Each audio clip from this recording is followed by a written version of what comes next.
ओम शांति। आज 6 तारीख है, शुक्रवार का दिन है। तो प्यारे बाप दादा का हम सब पहले शुक्रिया अदा करेंगे। और आज सारा दिन मैं महान आत्मा हूँ इस स्वमान का अभ्यास करेंगे, साथ साथ अपनी महानता के अंदर रहेंगे। और आज बाप दादा कह रहे हैं कि हम गॉडली सर्विस पर है, हमको सबको सुख का रास्ता बताना है। तो जैसे बाप हमको रास्ता बताते हैं, इस पार से उस पार ले जाते हैं, तो हमको भी सबको ये रास्ता बताने की सर्विस करनी है। तो बाबा कहते हैं ऑन गॉडली सर्विस पर रहना है।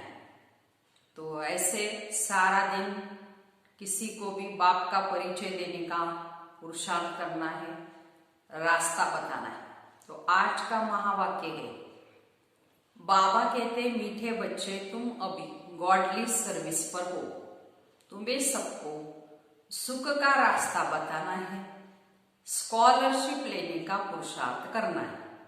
प्रश्न है, तुम बच्चों की बुद्धि में जब ज्ञान की अच्छी धारणा हो जाती है तो कौन सा डर निकल जाता है? उत्तर है, भक्ति में जो डर रहता है कि गुरु हमें श्राप न दे दे, तो ये डर ज्ञान में आने से या ज्ञान की धारणा करने से निकल जाता है। क्योंकि ज्ञान मार्ग में श्राप कोई दे न सके, रावण श्राप देता है और बाप वर्षा देते हैं। तो रिद्धि सिद्धि सीखने वाले ऐसा तंग करने का, दुख देने का काम करते हैं। ज्ञान में तुम बच्चों को सबको सुख पहुंचाना है और सुख का रास्ता बताना है, बाबा कहते हैं। तो ज्ञान मार्ग है ही सुख के लिए, बाबा कहते हैं। तो भक्ति मार्ग में बाबा कहते हैं डर रहता है, कोई श्राप न देवे या बाबा कहते हैं कुछ दुख न देवे। लेकिन ज्ञान मार्ग में बाबा कहते ज्ञान मार्ग वैसे है ही सुख का मार्ग। तो यहाँ अज्ञान अंधकार से निकाला जाता है और ज्ञान मार्ग में कोई श्राप नहीं देते, वरदान देते हैं, वर्षा देते हैं। देखो बाबा कहते रावण श्राप देते हैं और बाप वर्षा देते हैं। तो ऐसे हमको भी सबको सुख का रास्ता बताने का कार्य करना है। ओम शांति। मीठे मीठे रूहानी बच्चों प्रति रूहानी बाप बैठ समझाते हैं, तुम सब पहले आत्मा हो, ये पक्का निश्चय रखना है।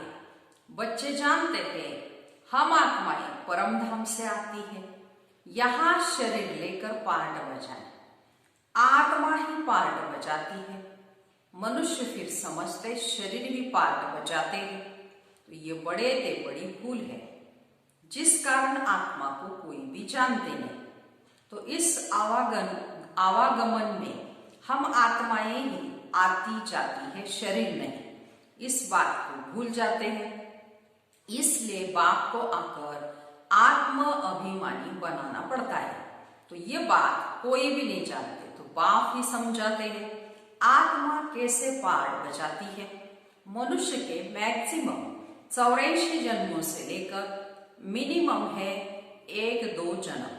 तो आत्मा को पुनर्जन्म तो लेते रहना है। तो इससे सिद्ध होता है बहुत जन्म लेने वाला, बहुत पुनर्जन्म लेने वाला तो पुनर्जन्म लेते हैं, थोड़े जन्म लेने वाला पुनर्जन्म कम लेते हैं।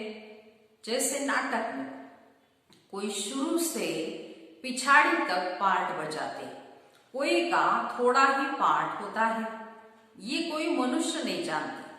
तो आत्मा अपने को ही नहीं जानती तो अपने बाप को कैसे जाने? तो आत्मा की ही बात है, तो बाप है आत्माओं का बाप। तो आत्मा तो सबकी है, हर एक आत्मा में पार्ट तो मुंदा हुआ है। तो ये बातें तुम्हारे में भी नंबरवार पुरुषार्थ अनुसार ही जो समझा सकते हैं। तो अब तुम बच्चे जानते हो हम आत्माओं ने 84 जन्म कैसे लिए? ऐसे नहीं कि आत्मा सो परमात्मा, नहीं।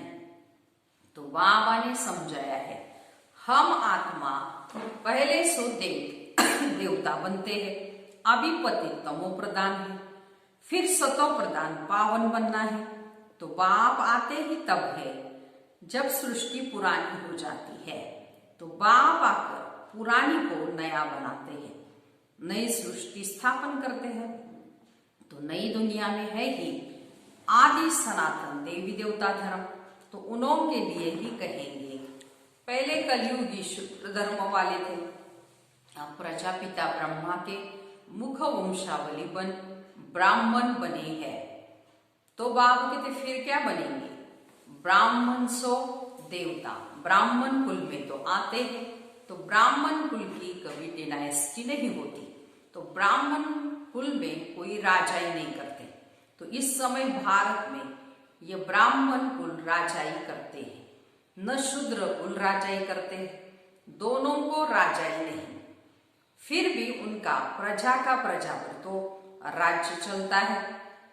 तो तुम ब्राह्मणों का कोई राज्य विजय नहीं, तुम स्टूडेंट पढ़ते हो, तो बाप तुमको समझाते हैं कि ये कैसे 84 का चक्र फिरता है। पहले सत्युग त्रेता में आते हैं, 2 कला कम होती है, तो उनकी महिमा क्या करेंगे? गिरने की महिमा थोड़ी होती है। तो कलयुग को कहा जाता है पुरानी दुनिया। तो अब नई दुनिया स्थापन होनी है, जहां देवी देवताओं का राज्य होता है। तो वो थे पुरुषोत्तम देवताएं। फिर कला कम होते होते कनिष्ठ और शुद्र बुद्धि बन जाते हैं, उनको फिर पत्थर बुद्धि भी कहा जाता है।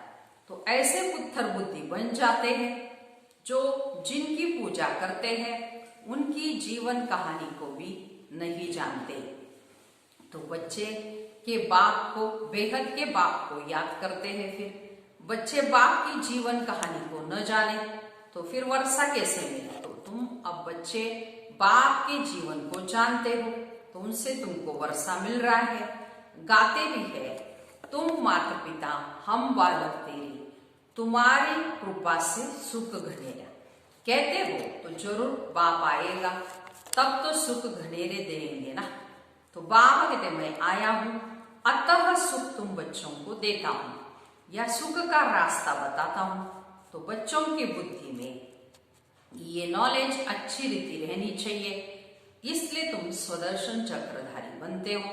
तो तुमको अब ज्ञान का तीसरा नेत्र मिला हुआ है, तो तुम जानते हो हम सो देवता बनते हैं, अब शूद्र से ब्राह्मण बने हैं, इसलिए ब्राह्मण भी है ही तो सही ना।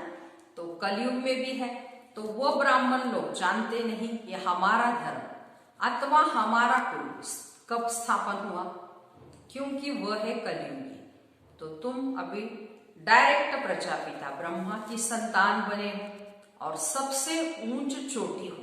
तो बाप बेट तुम्हारी पढ़ाई की सर्विस करते हैं, संभालने की भी सर्विस और श्रृंगारने की भी सर्विस करते हैं। तो तुम हो ऑन गॉडली सर्विस पर ओनली। तो गॉड फादर भी कहते हैं हम आए सब बच्चों की सर्विस में। तो बच्चों को भी सुख का रास्ता बताना है।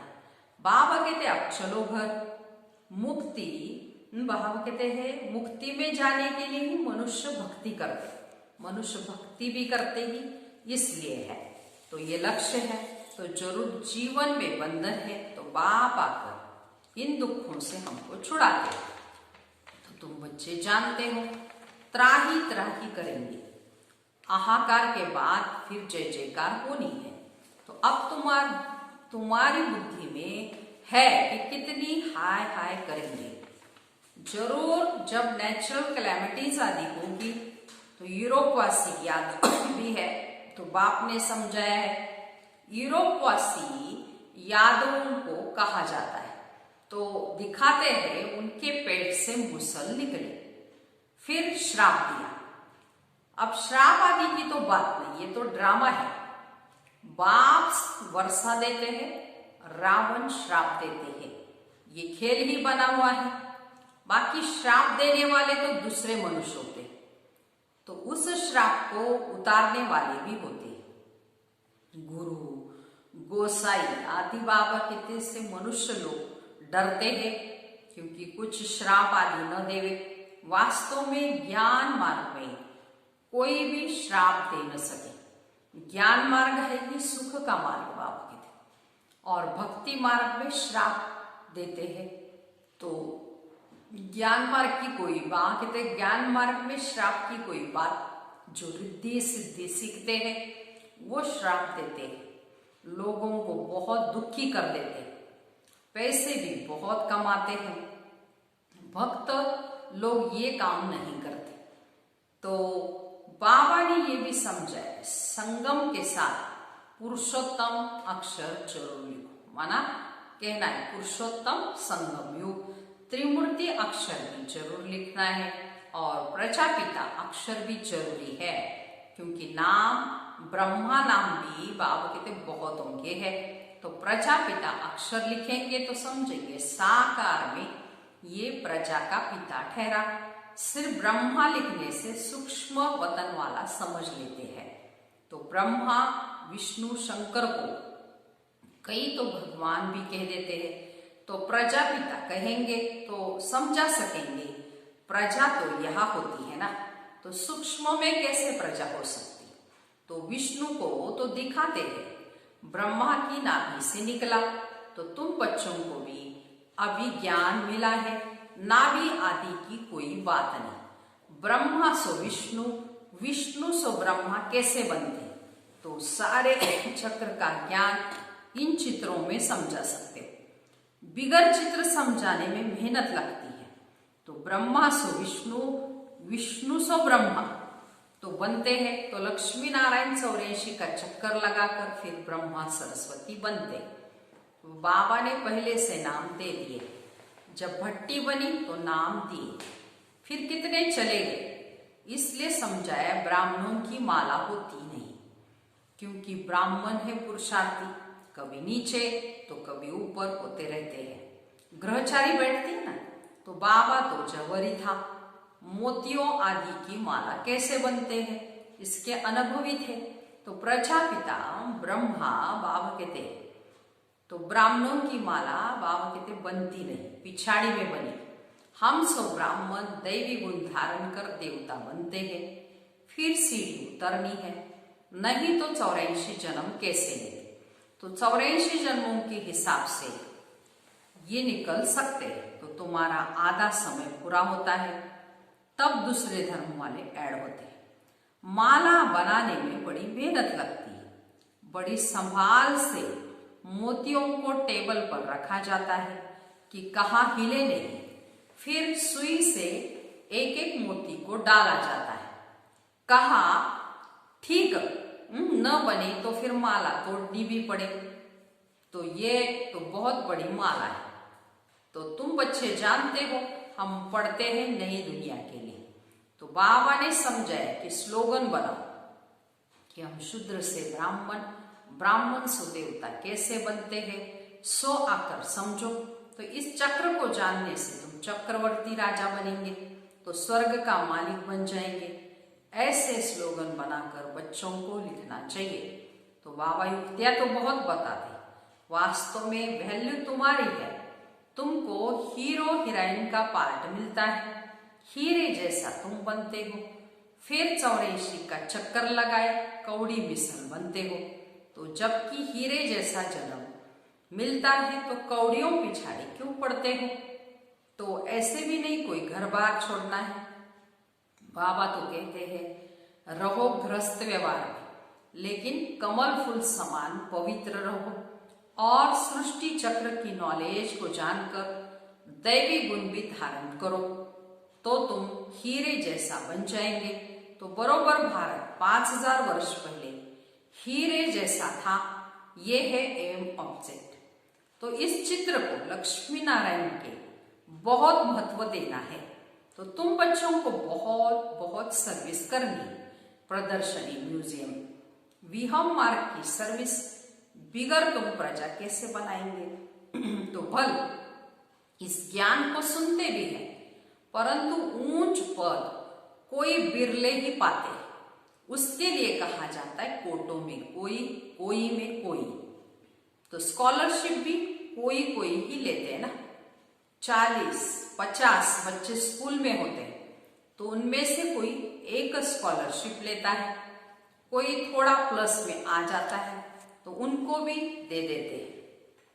ये भी ऐसे है, प्लस पे बहुत है, 8 दाने हैं 100 भी नंबर वाले, तो वो पहले राजगद्दी पर बैठेंगे। फिर कला कम होती जाती है। लक्ष्मी नारायण का चित्र है नंबर 1, उनकी भी डिनाइस्टी चलती है, परंतु चित्र लक्ष्मी नारायण का ही दिया हुआ है। तो यहां तुम जानते हो चित्र तो बदलते जाते हैं, तो चित्र देने से क्या फायदा? नाम, रूप, देश, काल सब बदल जाता है। तो मीठे मीठे रूहानी बच्चों को रूहानी बाप बैठ समझाते हैं। कल अब पहले भी ऐसे बाबा ने समझाया था। ऐसे नहीं कृष्ण ने गोप गोपियों को सुनाया, नहीं। कृष्ण के गोप गोपी होते नहीं, तो न उनको ज्ञान सिखाया जाता है। वो तो है सतयुग का प्रिंस, वहां कैसे राजयोग सिखाएंगे, वह पतित को पावन बनाएंगे। तो अब तुम अपने बाप को याद करो। तो बाप फिर टीचर भी है, तो टीचर बाबा कहते हैं पढ़ा के देव बनाते हैं। तो टीचर कभी स्टूडेंट को भूल न सके या स्टूडेंट कभी टीचर को भूल न सके, तो बाप बच्चों को भूल न सके तो गुरु को भी भूल न सके। बाप तो जन्म से होता है, लेकिन टीचर कब बनता है? 5 वर्ष के बाद। फिर गुरु वानप्रस्थमाना लास्ट में मिलता है। जन्म से ही गुरु करने का कोई फायदा नहीं है। गुरु की गोद लेकर फिर दूसरे दिन मर जाते, फिर क्या गुरु करते? गाते भी है सतगुरु बिगर गति नहीं। तो सतगुरु कौन है? एक बाप सतगुरु को छोड़ वो फिर गुरु कह देते हैं, गुरु तो ढेर है। तो बाबा कहते बच्चे तुम कोई देहधारी गुरु आदि करने की तुमको दरकार नहीं, तुम्हें किसी से भी कुछ मांगना नहीं। कहा भी जाता है ना, मांगने से मरना भला। सबको चिंता रहती है कि हम कैसे अपने पैसे ट्रांसफर करें दूसरे जन्म के लिए। वो ईश्वरार्थ दान पुण्य करते हैं तो उसका रिटर्न इस पुरानी सृष्टि में अलग काल के लिए मिलता है। तो यहाँ तुम्हारा ट्रांसफर होता है नई दुनिया में और 21 जन्मों के लिए। तो तन मन धन प्रभु के आगे यहाँ अर्पण करना है। सो तो जब आए तब अर्पण करेंगे। प्रभु को तो कोई जानते ही नहीं, तो गुरु को पकड़ लेते हैं, तो धन आदि गुरु के आगे अर्पण कर देते। वारिस नहीं होता तो सब गुरु को दे देते। आजकल कायदे अनुसार ईश्वर अर्थ तो कोई देते ही नहीं। तो बाबा समझाते मैं हूं गरीब निवास, इसलिए मैं आता ही भारत में हूं, तुमको आकर विश्व का मालिक बनाता हूं। डायरेक्ट और इनडायरेक्ट में देखो कितना फर्क है। तो तुम जानते हो कि वो जानते कुछ भी नहीं, सिर्फ कह देते हम ईश्वर अर्पणम करते हैं। तो बेसमझ है ना। तो तुम बच्चों को अब सारी समझ मिली है, तो तुम बेसमझ से समझदार बने हो। तो बुद्धि में तुम्हारे सारा ज्ञान है। बाप तो कमाल करते हैं। जरूर बेहद बाप से बेहद का वर्षा मिलना चाहिए। तो बाप से तुम वर्षा लेते हो सिर्फ दादा द्वारा, तो दादा भी उनसे वर्षा लेते रहते। वर्षा देने वाला एक है, उनको ही याद करना है। तो बाबा कहते बच्चे मैं इनके बहुत जन्मों के अंत में आता हूं, इनमें प्रवेश कर इनको भी पावन बनाता हूं, जो फिर ये फरिश्ता बन जाते हैं। तो बैच पर तुम बहुत सर्विस कर सकते हो। तुम्हारा ये सबसे बाप कहते अर्थ सहित बैचेस है। ये तो जीदान देने वाला चित्र है, इनकी वैल्यू का किसी को भी पता नहीं। और बाबा को हमेशा बड़ी चीज पसंद आती है। कहते छोटी चीज नहीं, माना चित्र बड़े बड़े होने चाहिए, जो कोई दूर से ही पढ़ सके व देख सके।